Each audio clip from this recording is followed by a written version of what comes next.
کی تلاوت کرنے کا شرف حاصل کیا۔ اللہ رب العزت ارشاد فرماتا ہے ربنا اغفر لنا ولاخواننا الذین سبقونا بالایمان۔ یہ آیت بہت بڑی دلیل ہے ان لوگوں کے لیے جو اپنے مرحومین و مرحومات کے لیے دعائے مغفرت کرتے ہیں۔ جیسے بہت لوگ اعتراض کرتے ہیں یہ کہاں سے آپ نے ثابت کر لیا، یہ کیوں کرتے ہیں سال ثواب کی محفلیں، یہ کیوں کرتے ہیں اس طرح کی محفلیں 10واں 20واں 30واں 40واں برسی وغیرہ کیوں کرتے ہیں؟ تو سنیں، قرآن مقدس کو بڑے غور سے ہمیں اور آپ کو پڑھنے سمجھنے اور سمجھانے کی ضرورت ہے۔ قرآن جو میں نے یہ آیت کا ٹکڑا پڑھا نا، ربنا اغفر لنا، اس کا معنی کیا ہے؟ اے ہمارے رب، اے ہمارے رب بخش دے ہم کو، اے ہمارے رب بخش دے ہم کو اور ان بھائیوں کو جو ہم سے پہلے ایمان کے ساتھ دنیا سے چلے گئے۔ اب آپ غور کریں، ربنا اغفر لنا ولاخواننا الذین سبقونا بالایمان، ایمان کے ساتھ ہے۔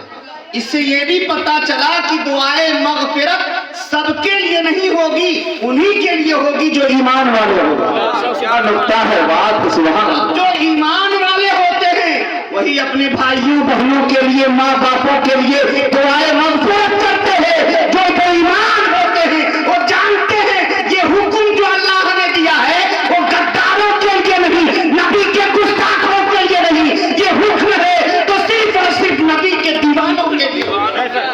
سبحان اللہ، نبی کے دیوانے ہوتے ہیں، جو نبی کے شیدا ہوتے ہیں، جو ایمان والے ہوتے ہیں وہ یہ کام کرتے ہیں، ورنہ حال وہی ہوگا مر گیا مردود فاتحہ کا درود۔ تو یہ ایمان والوں کے لیے۔ اب یہیں پہ ایک اور جملہ غور سے سنیے گا، ربنا اغفر لنا، ربنا ربنا اے ہمارے رب، اے ہمارے رب۔ اب غور کر، ربنا اے ہمارے رب۔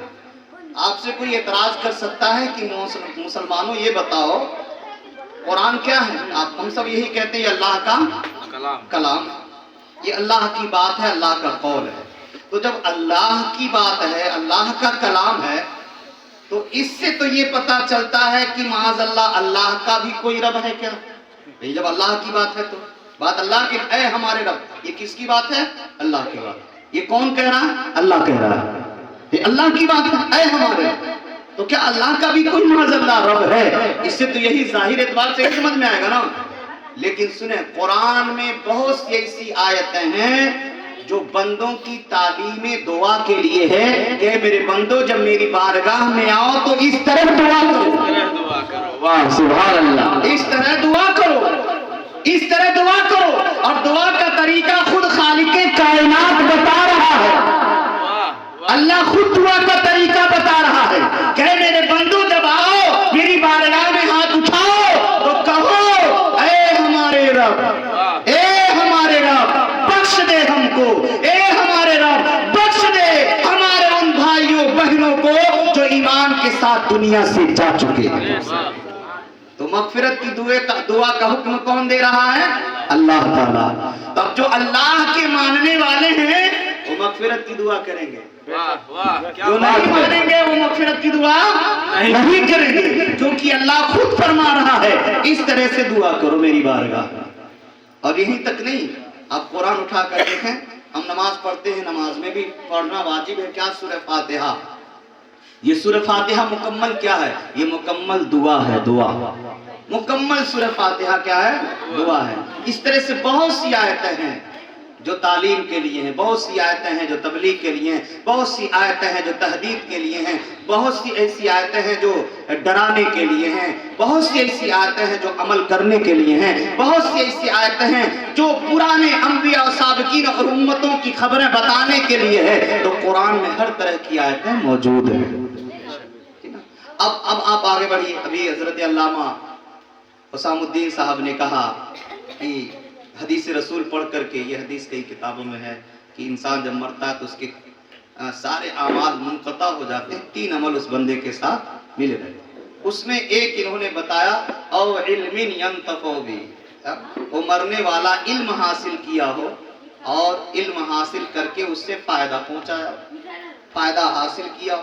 اب آپ غور کریں، علم حاصل کرنے والا اگر علم حاصل کر لیا تو وہ وہ علم اس کے ساتھ قبر میں بھی ہے، حشر میں، میدان محشر میں۔ تو جب علم حاصل کرنے کی بنیاد پر علم اس کے ساتھ ہے تو جو دنیا سے رخصت ہو رہا ہے، اگر اس نے خود علم حاصل نہ کر کے اگر اپنے بچے کو عالم بنا دیا، اپنے بچے کو حافظ بنا دیا، اپنے بچے کو قاری بنا دیا، وہ عمل بھی تو اس بندے کے ساتھ ہے، کیونکہ بچہ اگر مدرسے میں جا کر پڑھا، یہ دین کس کی ہے؟ ماں باپ کی دین ہے۔ تو علم اگر صاحب علم کو فائدہ دیتا ہے تو جس ماں باپ نے اپنے بچوں کو عالم بنایا ہے، ان بچوں کے بھی علم اپنے ماں باپ کے لیے بھی فائدہ دیں گے۔ نعرہ تکبیر، نعرہ رسالت، عظمت والدین، نعرہ تکبیر، نعرہ رسالت۔ لیکن یہ بھی غور کیجئے گا، ہم خود عامل بنیں، اپنے بچوں کو بھی عامل بنائیں، ہم خود نیکیاں کریں، اپنے بچوں سے بھی نیکیاں کرائیں۔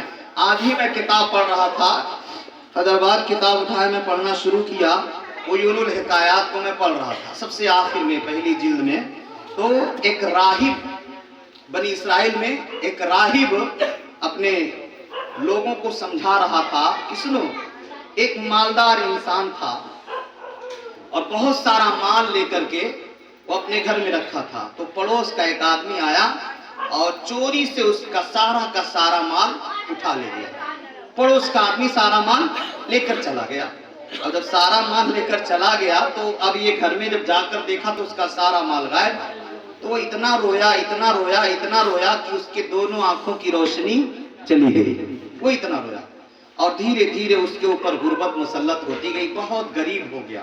اور جب بہت غریب ہوا اور اسی میں اس کا بڑھاپا آ گیا، تو جس پڑوسی نے اس کا مال لوٹ لیا تھا، چرا لیا تھا، اسے رحم آیا کہ یار یہ اندھا بھی ہو گیا، آج اس کے ہاں کوئی کمانے والا نہیں ہے، آج اس کی مدد کرنے والا کوئی نہیں، چلو جو میں نے اس کا مال چرایا تھا لا کر اسے واپس دے دیا جائے۔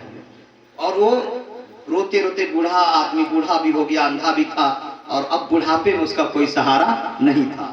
تو جس پڑوسی نے اس کا مال چرایا تھا وہ پورا جتنا مال تھا اتنا مال اکٹھا کر کے لا کے اسے دے دیا۔ کہا بھائی موت کب آ جائے کسی کو ٹھکانہ نہیں ہے، تو مجھے اللہ کا خوف پیدا ہو گیا، میں نے تیرا مال چوری کر لیا تھا، یہ لے اپنا مال مجھے معاف کر دے۔ وہ بوڑھا نابینا اپنا مال لیا اور بڑا خوش ہوا اور سوچنے لگا کاش اس سے بھی زیادہ میرے مال چوری ہو گئے ہوتے،